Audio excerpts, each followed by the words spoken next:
Hey there! In this video, I will show you exactly how to unlink Facebook and Instagram. Open up the Facebook app. Click on Menu from the top right corner.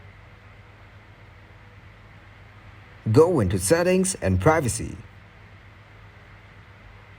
Then click on See More in Account Center from Meta Account Center. Go into Accounts.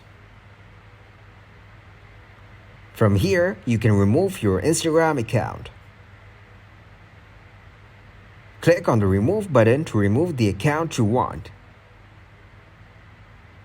Then tap on the Remove Account option.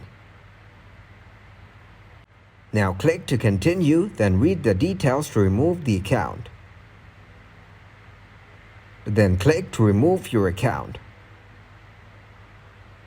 Now your account is removed. Thank you very much for watching, and don't forget to like the video and subscribe to the channel.